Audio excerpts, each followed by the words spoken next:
읽는 말씀의 사람들 되기를 소망합니다. 오늘 설교의 제목은 사라진 은잔, 요셉의 마지막 시험입니다. 무슨 영화의 제목 같죠? 사라진 은잔. 요셉이 이제 형제들을 마음속으로는 용서했지만 어찌된 일인지 형제들에게 자기가 요셉인 것을 이야기하지 않고 이제 형제들의 마음을 시험하는 그런 모습들이 계속 이 창세기 말씀 가운데 등장을 했는데, 오늘 이제 7절부터 17절까지 우리가 읽었지만 44장 전체를 우리가 좀 볼 텐데요. 요셉의 마지막 시험을 이 베냐민의 자루에 넣어놓은 사라진 은잔을 통해서 이 형제들을 시험하고 또 형제들하고 온전한 회복을 이루는 그런 본문의 말씀입니다. 오늘 이제 오랜만에 교회에 오신 우리 성도님들도 계신데, 오실 때 약간 그래도 좀 날씨가 서늘해지지 않았나요? 그렇죠. 약간 서늘해진 것 같아요. 밤에도 그렇게 밤에 더웠는데 밤에도 약간 서늘한 바람이 불고 하는 것 같습니다. 이제 여름이 조금씩 지나가는구나. 우리의 삶 가운데 코로나의 이 열기가 아직도 뜨겁지만 이 코로나의 열기도 어느새 코로나가 다 사라지는구나 하는 때가 우리의 삶 가운데 올 줄 믿습니다. 요셉도 참 고생을 많이 했죠. 억울하게 팔려가고 또 모함을 받아서 감옥에 갇히고 참 끝날 것 같지 않았던 어려움이 있었지만, 또 말씀을 보니까 그 어려움이 또 다 지나가게 되고 형제들도 만나고 이제 베냐민도 만나고 이제 아버지도 만나는 그런 제가 한 주간 휴가를 갔다가 왔더니 이제 목이 메나 봐요. 여러분들 보니까 그렇게 아버지까지 볼 이제 그 타이밍이 됐어요. 이 말씀을 보면 참 큰 어려움 가운데 있어도 그 어려움이 이렇게 다 지나가는 것을 우리가 말씀을 통해서 바라보게 됩니다. 오늘 우리가 읽은 말씀 7절에서 13절까지 있는 말씀을 우리 다시 한번 한 목소리로 읽어보겠습니다. 7절에서 13절 말씀 함께 읽겠습니다.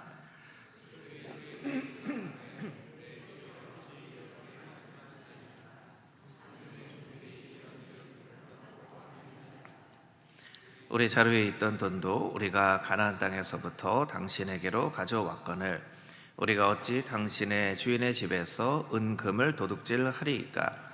당신의 종들 중 누구에게서 발견되든지 그는 죽을 것이요 우리는 내 주의 종들이 되리이다. 그가 이르되 그러면 너희의 말과 같이 하리라.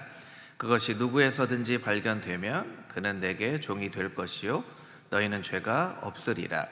그들이 각각 급히 자루를 땅에 내려놓고 자루를 각기 푸니 그가 나이 많은 자에게서부터 시작하여 나이 적은 자에까지 조사하매 그 잔이 베냐민의 자루에서 발견된지라. 그들이 옷을 찢고 각기 짐을 나귀에 싣고 성으로 돌아가니라. 아멘.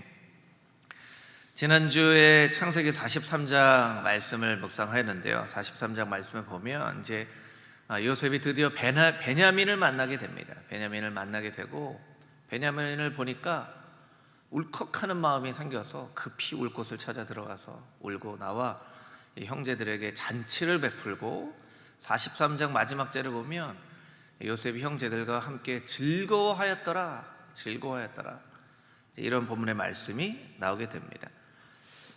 사실은 이 43장 마지막 절이 형제들하고의 어떤 회복의 마지막 모습이 될 수도 있어요. 그 잔치가 무르익었을 즈음에 내가 할 말이 있습니다. 사실 내가 요셉입니다. 이렇게 말할 법하거든요. 근데 요셉은 어찌된 일인지 그렇게 하지 않고 다음 날에 이 청지기에게 명령을 합니다. 각 사람 자루에 양식을 가득 채우고 또 양식을 사러 가지고 왔던 돈도 다시 그 자루에 넣어놓고, 특별히 저 사람에게, 이 청지기는 모르겠죠. 저 사람에게, 베냐민의 자루에 은잔을 넣어놔라 이렇게 얘기를 합니다. 그리고 날이 밝아서 형제들은 아무것도 모른 채 정말 기쁜 마음으로, 가벼운 마음으로 집을 향해 돌아갑니다. 빨리 아버지를 만나야지. 아버지가 이 베냐민 때문에 그렇게 마음 조려했는데 빨리 베냐민과 함께 무사히 돌아왔습니다. 양식도 얻어왔습니다. 이런 얘기를 해야지라고 가벼운 발걸음으로 가는데 이 성을 벗어난 지 얼마 안 된 즈음에 이 요셉의 청지기가 이 요셉 형제들을 따라옵니다. 그래서 아니 우리 주인이 은잔을 가지고 점을 치는 것을 어떻게 알고 그 은잔을 훔쳐갔냐, 그렇게 얘기를 하죠. 훔쳐갔냐, 훔쳐가지 않았잖아요. 그러니까 이 형제들은 절대로 훔쳐가지 않았습니다.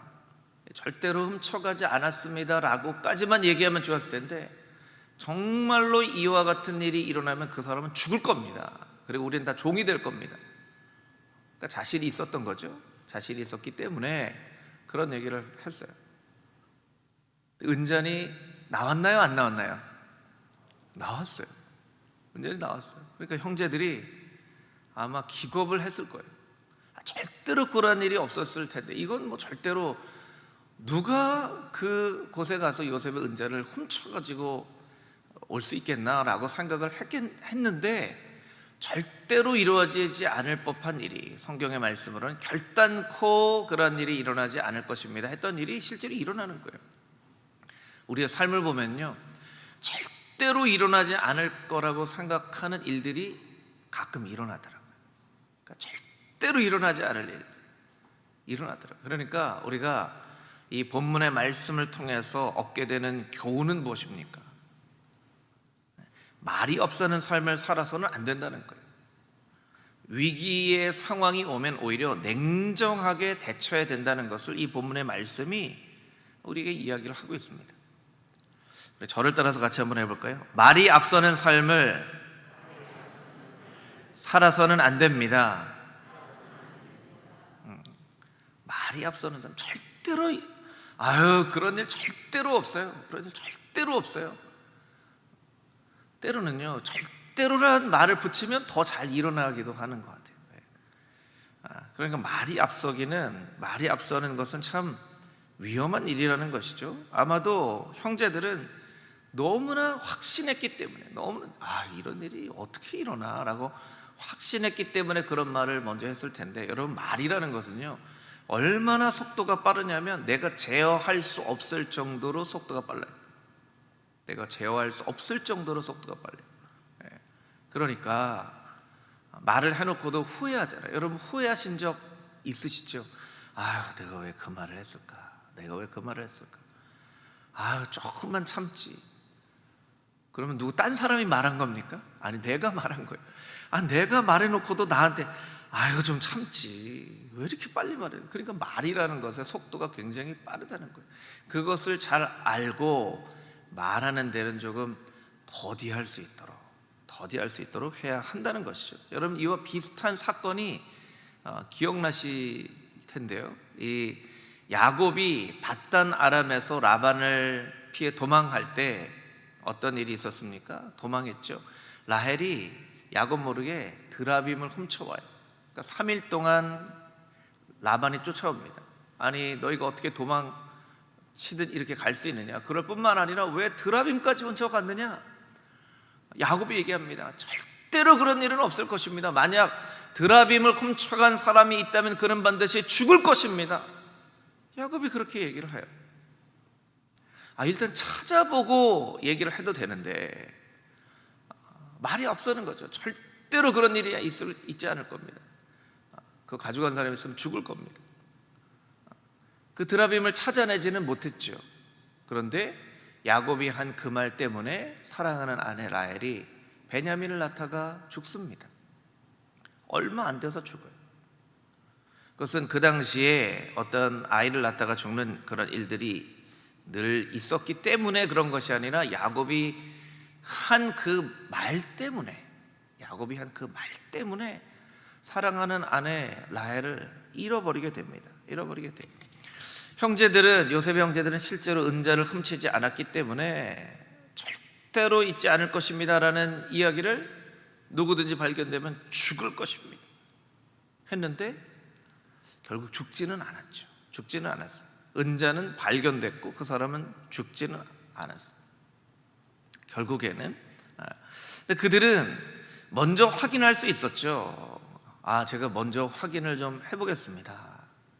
그런 일이 일어날 리가 없지만 제가 먼저 확인을 해보겠습니다 라거나, 아니면 좀 먼저 생각을, 위기가 처해 오면 조금 냉정하게 바라봐야 돼요.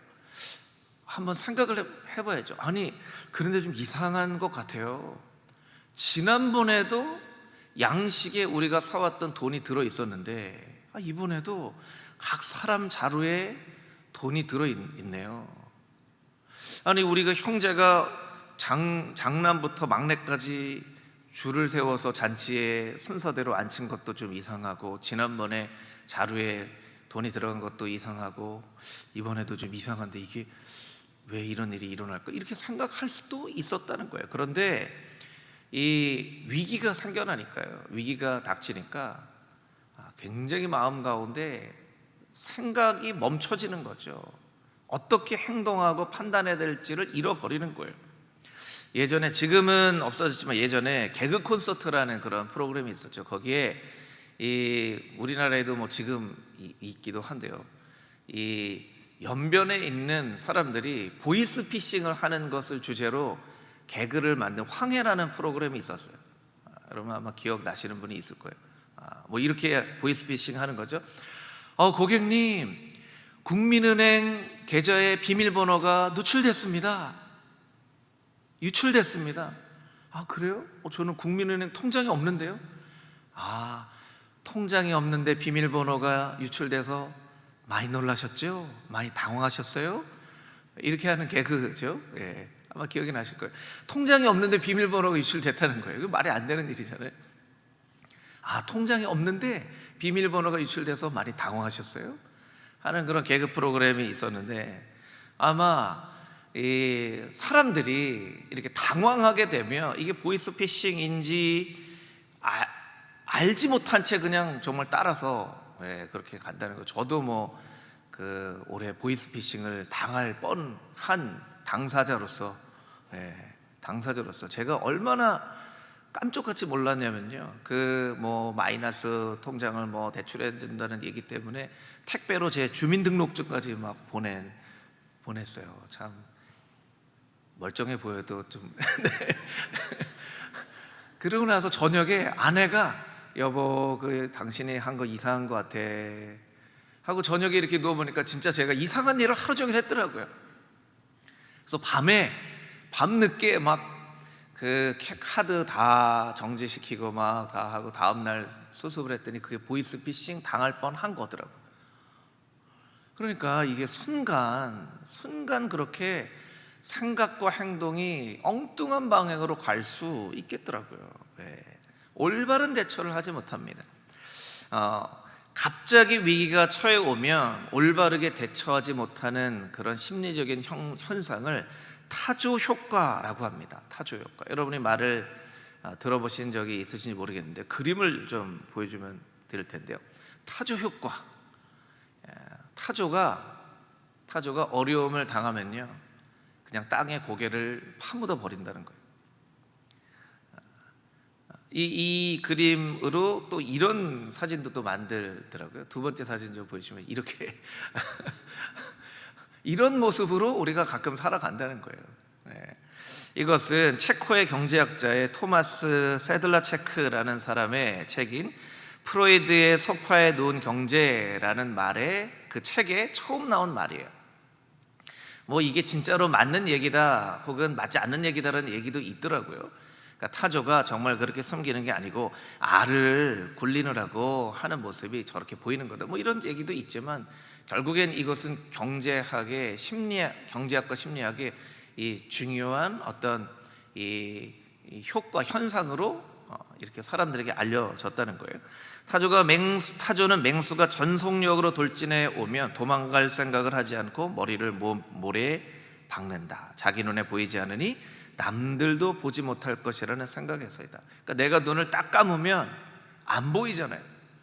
그러면 이게 없어지겠지 라고 생각하는 어떤 그런 인간의 보이지 않지만 이 마음의 심리학의 어떤 현상이라는 거예요. 예루살렘 히브리 대학의 댄 갈라이 올리샤드 박사가 2006년에 연구를 했는데요. 어떤 연구를 했냐면 사람들은 자신이 손해를 볼 거라는 정보에 대해서는 회피하는 경향이 있다. 조금 설명이 좀 어렵죠? 이 비슷한 연구를 2009년에 미국의 카네기 멜론 대학에서도 했는데요. 조지 레벤스타인이라는 교수가 어떤 연구를 했냐면 경기가 나쁠 때는 사람들이 통장을 확인하지 않는데요. 여러분 최근에 통장 얼마 잔고가 있는지 확인하신 적이 있으신가요? 이 사람 연구에 의하면요, 경기가 나쁠 때는 한 50%에서 많게는 80%까지 통장의 잔고를 확인을 하고 싶지 않아 한다는 거예요. 그 통장의 잔고가 아주 떨어져 있는 걸 보고 싶지 않아 하는 마음이 있다는 거예요. 오히려 경기가 좋고 돈을 많이 벌고 통장의 잔고가 이렇게 좀 쌓여져 가면 통장의 잔고를 자꾸 보면서 돈이 이렇게 많이 늘어나고 있구나 이렇게 확인하고 싶은 마음은 있지만 보고 싶지 않은 거예요. 보게 되면 어떻게 됩니까? 보게 되면 걱정하게 되고, 걱정한다고 이게 뭐 회복되어지는 것도 아니고 풀려지는 것도 아니니까 아예 그냥 보기 싫다 하는 거예요. 우리나라에도 사실은 비슷한 속담이 있습니다. 꿩은 머리만 풀 속에 감춘다, 이런 속담이 있고요. 중국 말에도요, 장두놈이 그러니까 머리는 숨기고 꼬리는 드러낸다, 이제 이런 얘기가 있어요. 뭐 타조가 실제로 그렇든지 안 그렇든지 간에 이러한 일들이 중국에도 한국에도 뭐 미국의 연구에도 있는 것을 보면 인간의 마음 가운데 그러한 심리적인 모습들이 있는 것 같아요. 어려움이 찾아오면 우리는 그 어려움을 오히려 보고 싶지 않아 합니다. 어려움을 똑바로 봐야 문제가 뭔지를 알게 되고, 문제를 봐야 원인을 발견하게 되고, 원인을 찾아야 해결할 수 있는데 아예 문제 자체를 보고 싶지 않아 하는 거예요. 여러분, 아이들이 시험을 치는데 문제를 보고 싶지 않아 한다면 그 시험을 잘 보고 싶겠습니까? 텔레비전에 어떤 연예인하고 아들이 방송에 나온 적이 있어요. 그 아버지가 기가 막히다는 듯이 얘기를 합니다. 그런데 이제 아들에게 얘기를 하는 거예요. 내가 정말 이해 안 되는 게 있는데 시험 보는 날 당일도 무슨 시험을 보는지 모르는 게 그게 말이 되냐? 시험 보는 날 당일에 무슨 시험을 보는지 모른다는 거예요. 그러니까 아들이 너무나 뻔뻔스럽게 애들 많이 그래. 정문 앞에서 오늘 시험 과목이 뭐냐? 나도 몰라. 빨리 가서 확인해 보자. 이러고 가서 시험 본다는 거예요. 물론 이제 다 그런 건 아니겠지만 그럴 정도로 공부에 대해서 담을 쌓고 지내는 아이들이 늘어난다는 거예요. 아니, 시험 당일인데 시험을 준비한 것은 고사하고 그날 무슨 시험을 보는지조차 모르는 아이들이 있다는 거예요. 그래서 그런 아이들이 정문 앞에서 만나서 오늘 뭐 시험 보냐? 나도 몰라. 빨리 가서 오늘 뭐 시험 보는지 확인해 보자. 이러고 들어간다는 거예요. 참 기가 막힌 일이죠. 그 아이들의 시험을 잘 볼 수가 있겠습니까? 절대로 잘 볼 수가 없는 거죠. 어쩌면 그 아이들의 마음 가운데는 이 시험이라고 하는 것이 너무나 큰 부담이기 때문에 그냥 보고 싶지 않아, 시험이라는 것 자체를 보고 싶지 않아 하는 그런 마음이 있을 거예요. 여러분, 시험 보는 것을 누가 좋아하겠습니까? 시험 보는 걸 누가 좋아하겠습니까? 아무리 공부를 잘하는 아이들도 시험 보는 걸 좋아하는 아이들은 없을 거예요. 그런데 그런 마음이 있을지라도 시험을 봐야죠. 준비를 해야죠. 직시를 해야 원인을 발견할 수 있는 것이죠. 우리는 어려움에 처할수록 더욱더 차분하게 생각하고 냉정하게 생각을 해야 됩니다. 말을 앞세우기보다는 우리의 행동을 먼저 가다듬어야 한다는 것이죠. 우리 장로님도 기도하셨지만 우리나라가 이제 내년에 있을 대선 때문에 대선에 예비 후보들이 나와서 이런 얘기 저런 얘기 막 하는 말 때문에 오히려 좀 더 시끄러워지는 것 같아요. 말이 좀 너무 앞서는 것 같아요. 여러분, 우리는 말 들으려고 하는 게 아니죠. 그 말을 통해서 희망을 보고 싶어 하는 거죠. 여러분, 그 사람들 말 듣고 싶어 하는 겁니까? 우리가 뭐 어떻게 해주겠습니다, 뭐 어떻게 해줬습니다, 어떻게 하겠습니다, 어떻게 하면 우리나라 잘 되겠습니다, 문제가 해결되겠습니다. 그럼 말은 무슨 말인들 못하겠습니까? 우리가 오랜 시간 동안 속을 줄 알면서도 속아왔던 것 무엇입니까? 뭐 하겠습니다, 아유 저 말뿐인데 하면서도 오랫동안 속아왔잖아요. 그렇죠?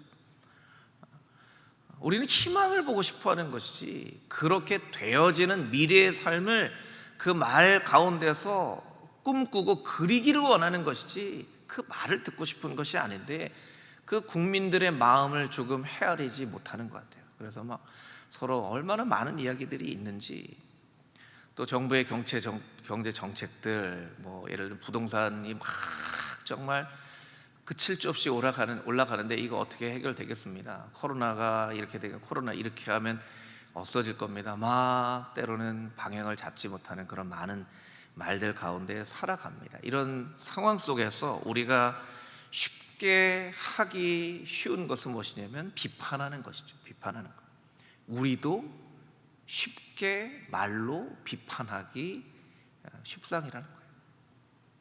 여러분, 이런 시대에 정말 말이 앞서는 사람들을 향해서 나도 모른 채 나도 말로 먼저 비판을 하기보다 그 비판이 나를 향한 비판이 될 수도 있겠구나라고 생각을 하고, 우리 스스로가 말이 앞서는 그런 삶을 살지 않도록 우리가 노력하며 살아야만 한다는 거예요. 히브리서 10장 말씀에는 이런 말씀이 있습니다. 히브리서 10장 22절부터 25절 말씀 우리 같이 한 목소리로 읽어보겠습니다. 시작. 우리가 마음의 뿌림을 받아 악한 양심으로부터 벗어나고 몸은 맑은 물로 씻음을 받았으니 참마음과 온전한 믿음으로 하나님께 나아가자. 또 약속하신 이는 미쁘시니 우리가 믿는 도리의 소망을 움직이지 말며 굳게 잡고 서로 돌아보아 사랑과 선행을 격려하며 모이기를 패하는 어떤 사람들의 습관과 같이 하지 말고 오직 권하여 그날이 가까움을 볼수록 더욱 그리하자. 아멘. 22절 말씀을 보니까요, 몸은 맑은 물로 씻음을 받았으니, 물 세례를 받은 것 의미하는 거죠. 여러분, 우리도 다 물 세례 받았잖아요. 세례 받고 내가 예수님 믿는 사람입니다 다 선포했잖아요. 그러면 22절에 있는 것처럼 참마음과 온전한 믿음으로 하나님께 나아가야만 하고요, 23절에 있는 것처럼 우리가 믿는 도리의 소망을 움직이지 말며 굳게 잡고. 저를 따라서 같이 한번 해볼까요? 움직이지 말며 굳게 잡고. 우리가 해야 될 일이에요. 움직이지 말며 굳게 잡고. 막 상황이 어려우면요, 자꾸 어디를 움직이려고 해요. 움직이기 전에 어느 방향으로 움직여야 될지를 잘 알고 움직여야 되는데, 막 불안하니까 막 먼저 움직이려고 하는 거죠. 움직이지 말고, 일단 움직이지 말고 굳게 잡고. 24절 말씀처럼 서로 돌아보아. 나도 돌아보고 각자도 돌아보고 또 서로 각자 서로를 돌아보고 격려하고, 비판하지 말고 비난하지 말고 격려하기를 힘쓰고, 모이기를 패하는 어떤 사람들의 습관 같이 하지 말고 오직 잘 모일 수 있도록 서로 권하고, 이렇게 예수님의 날이 가까울수록, 회복의 날이 가까울수록 더욱 그리하자. 예수님 다시 오실 날이 가까울수록, 코로나가 끝날 날이 다가올수록, 하나님께서 우리를 온전히 회복시키실 날이 다가올수록, 금호중앙교회를 더욱더 멋지게 사용하실 날이 다가올수록 더욱더 그리해야 된다라고 우리에게 권면하고 있다라는 것입니다. 여러분, 이 말씀을 통하여서 말이 앞서는 삶을 살아가지 않고 히브리서 말씀처럼 움직이지 말고 굳게 잡고, 우리에게 주신 참마음과 온전한 믿음으로 서로를 돌아보고 격려하기를 애쓰고 그날을 사모하며 서로 권면하고 돌아보는 그런 아름다운 성도의 삶을 살아가는 금호중앙의 모든 성도님들이 다 되시기를 주님의 이름으로 축복합니다. 아멘. 우리 14절에서 17절까지 있는 말씀을 같이 한번 다시 읽어보겠습니다. 14절에서 17절 말씀 우리 같이 읽겠습니다. 시작. 유다와 그의 형제들이 요셉의 집에 이르니 요셉이 아직 그곳에 있는지라 그의 앞에서 땅에 엎드리니 요셉이 그들에게 이르되 너희가 어찌하여 이런 일을 행하였느냐? 나 같은 사람이 점을 잘 치는 줄을 너희는 알지 못하였느냐? 유다가 말하되 우리가 내 주께 무슨 말을 하리이까? 무슨 설명을 하오리이까? 우리가 어떻게 우리의 정직함을 나타내리이까? 하나님이 종들의 죄악을 찾아내셨으니 우리와 이 잔이 발견된 자가 다 내 주의 노예가 되겠나이다. 요셉이 이르되 내가 결코 그리하지 아니하리라. 잔이 그 손에 발견된 자만 내 종이 되고 너희는 평안히 너희 아버지께로 도로 올라갈 것이니라. 아멘. 요셉은 바로가 꾼 꿈을 해석하여 애굽의 총리가 됩니다. 바로는 이 요셉과 같이 하나님의 영에 충만한 사람을 우리가 어찌 다시 찾을 수 있겠느냐 하고 요셉을 총리로 세우고 버금수레에 태웠다라고 이야기를 합니다. 버금수레는 바로 왕이 타는 것 외에는 가장 높은 수레죠. 이 버금수레에 태우고 요셉은 바로 외에 애굽의 가장 큰 권력을 가진 권력자가 됩니다. 요셉이 탄 이 버금수레의 또 다른 이름은 용서입니다. 용서라는 이름의 수레를 탔습니다. 아마도 요셉은 그 감옥에 있을 때 형제들을 다 용서했을 거예요. 그렇지 않았더라면 요셉이 총리가 되고 나서 가장 먼저 한 일은 자기 고향에 군대를 보내는 일이었을 거예요. 아마 요셉이 원한을 가지고 원망을 가지고 쓴뿌리를 가지고 이를 팍팍 갈면서 그렇게 감옥에 있었더라면 총리가 되고 바로 군대를 보내고 바로 형들을 처단했겠죠. 요셉이 그렇게 하지 않은 것을 보면 우리가 유추할 수 있죠. 요셉이 감옥에서 형들을 이미 용서했던 것을 우리가 알 수 있는 거예요. 여러분, 용서에는 이렇게 큰 축복이 담겨져 있습니다. 여러분께 한 가지 좀 물어볼까요? 용서하기가 쉬운가요? 어려운가요? 네, 어려워요. 용서가 참 어려워요.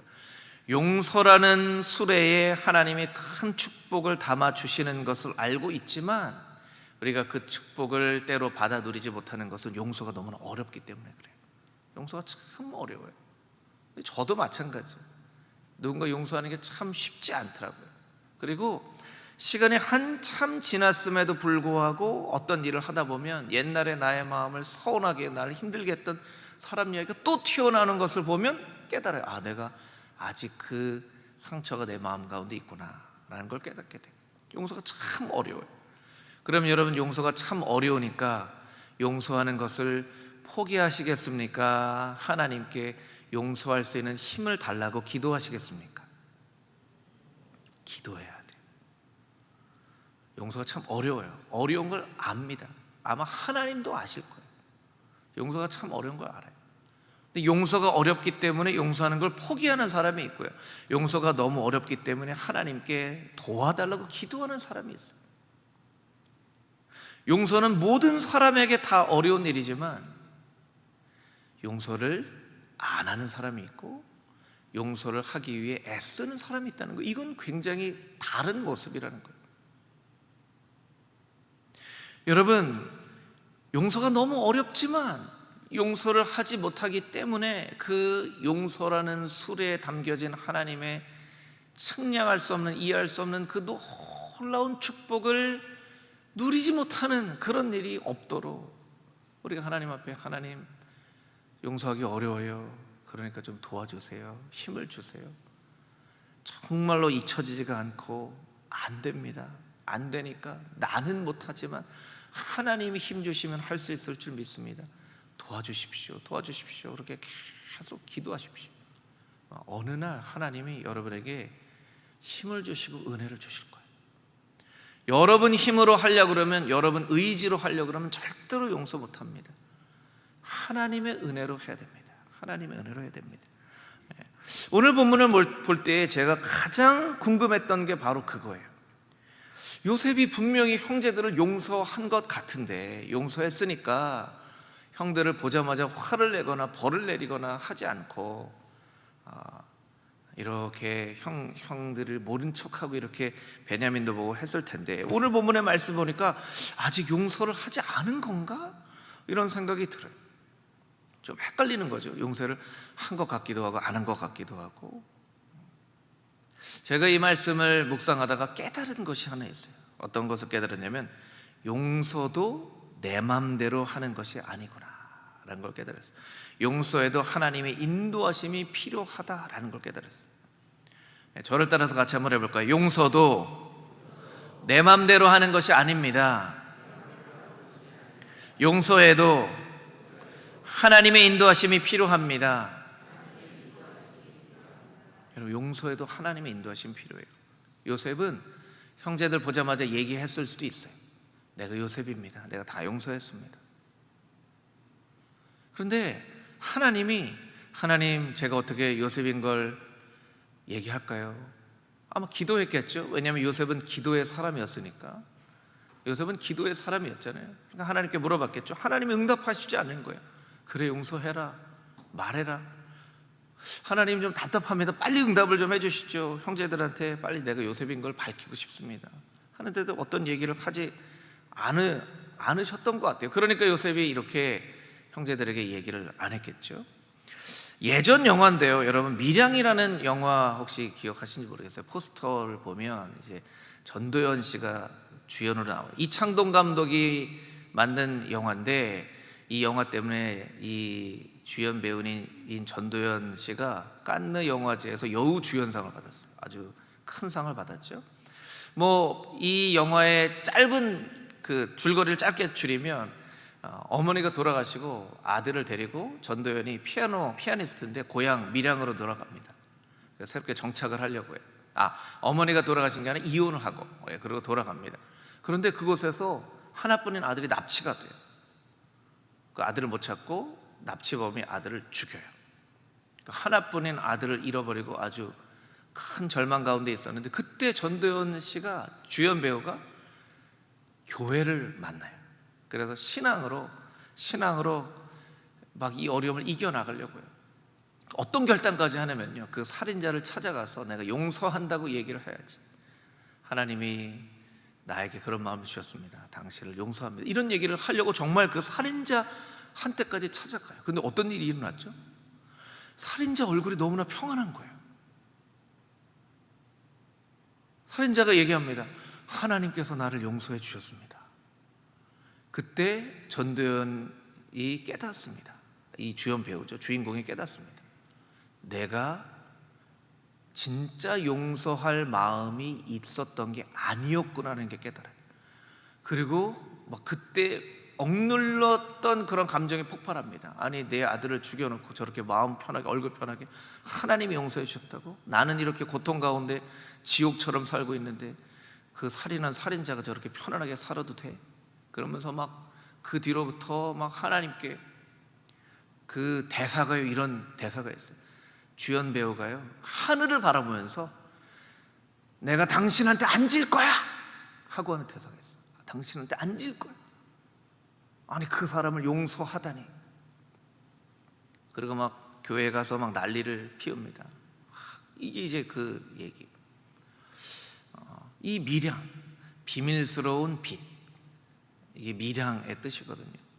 그러니까 참 우리의 삶 가운데는 참 복잡한 일들이 많다는 거예요.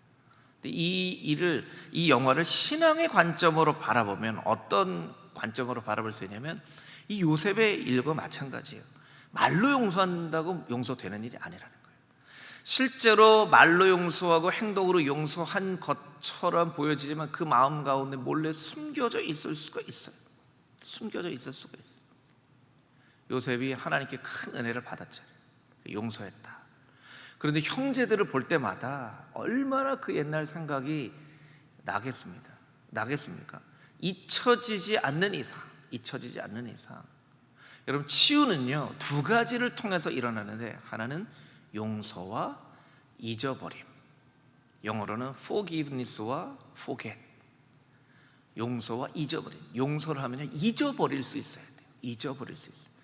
잊어버리지 않는 이상 진짜 치유가 일어나지 않는 거라고 생각할 수 있어요. 잊어버려야 돼요. 그게 무슨 일인지. 부부 사이에도요. 여보, 내가 옛날에 이런 얘기 했는데 참 미안해. 그러면 그래? 그런 일이 있었어? 난 모르겠는데. 이건 정말 치유가 다 된 거예요. 그런데 그렇지 여보, 내가 어제도 그 생각했었어 하면 아직 치유가 안 된 거예요. 여러분, 용서는 했지만 잊어버리지 않고 살아가는 사람이 많아요. 말로 행동으로 용서는 했다고 하지만 forgiveness는 있지만 잊혀지지 않았기 때문에 치유가 온전히 일어나지 않는 그런 경우가 있어요. 그런데 여러분, 오늘 본문의 말씀을 보면 아주 놀라운 구절이 한 구절 등장하는데요. 하나님이 요셉에게 이 말을 듣게 하시려고 16절 말씀입니다. 우리 16절 보시면 유다가 이야기를 합니다. 여러분, 유다가 누구죠? 형제들 중에 요셉을 미디안 상인에게 팔자고 이야기한 사람이 바로 유다예요. 근데 그 유다의 입으로 어떤 얘기를 합니까? 하나님이 종들의 죄악을 찾아내셨으니, 하나님이 종들의 죄악을 찾아내셨으니, 죄악을 지었다고 회개하는 거예요. 하나님이 종들의 죄악을 찾아내셨으니. 그리고 이 44장 뒤에 유다가 오랫동안 얘기합니다. 무엇을 위해 얘기하죠? 저 베냐민만큼은 잡아가면 안 됩니다. 베냐민 대신 나를 잡아가십시오. 베냐민 대신 나를 잡아다가 평생 종으로 쓰십시오. 요셉이 아마 설교 제목처럼 마지막 시험, 베냐민이 어려움에 빠졌을 때 형제들이 어떻게 하는지 보고 싶어하는 그런 생각을 주셨을 거예요. 나를 판 형들이 베냐민이 어려움에 빠졌을 때는 과연 어떻게 할 것인가. 내 자루에 은잔이 안 들어있으니까 너무나 천만다행입니다. 이렇게 하지는 않았을까. 어쩔 수 없지만 베냐민을 놓고 우리가 반드시 찾아오겠습니다. 반드시 우리가 꼭 찾아옵니다 하는데 표정은 안 찾아올 것 같은 표정으로 다시 찾아오면 어떻게 될지 모르잖아요. 꼭 찾아오겠습니다. 꼭 찾아오겠습니다. 이러고 황급히 떠나가는 모습을 보이지는 않을까. 이런 마음이 있었는데 자신을 미디안 상인에게 팔려고 이야기했던 유다의 입에서 하나님이 우리의 죄악을 찾아내셨습니다. 절대로 베냐민은 잡아가시면 안 됩니다. 차라리 나를 잡아가십시오. 나를 잡아가십시오. 내가 종이 되겠습니다 하는 모습을 보고 요셉이 마음 가운데 그 마지막까지 있었던 모든 앙금을 다 잊어버리는, 다시 써내는 그런 은혜를 베풀어 주신다는 거예요. 마지막에 창세기 50장 말씀에 보면 야곱이 죽게 된 이후에 형제들은 자기가 지은 죄를 기억해서 요셉에게 와서 무릎 꿇고 우리가 아버지가 돌아가셨으니 이제 요셉이 우리를 어떻게 할지 모르니까 우리가 종이 되겠습니다 하고 얘기합니다. 그런데 요셉은 얘기합니다. 그렇게 하지 마십시오. 나 다 잊어버렸습니다.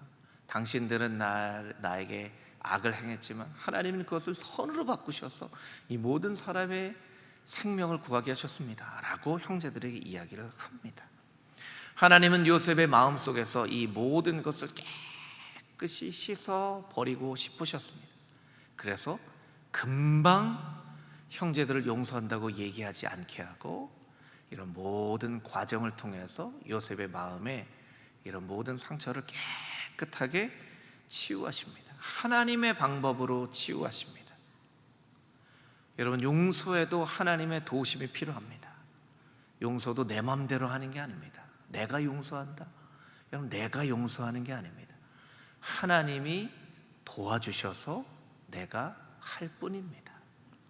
그것을 잊지 않고 기억하고 여러분의 삶 가운데 용서해야 될 사람 있다면 오늘부터 하나님 용서할 힘을 주십시오. 하나님의 방법으로, 하나님의 은혜로 용서의 은혜가, 용서와 함께 잊어버리는 그 은혜가 나의 삶 가운데 있게 하여 주시옵소서.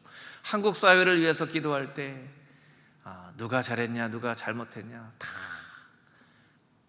가해자는 없고 피해자만 있어요. 다 용서하고 잊어버려야 되는데 한국 사회가 치유함을 받기까지 참 많은 기도가 필요한 것 같습니다. 한국 사회를 위해서도 서로가 잘못한 일들을 하나님의 방법으로 잊어버리고 용서하는, 그래서 온전히 하나님께서 하나님의 은혜로 이 한국 사회를 용서하시는, 치유하시는 그 놀라운 은혜가 있도록 기도하는 하나님의 거룩한 백성들이 다 되시기를 주님의 이름으로 축복합니다.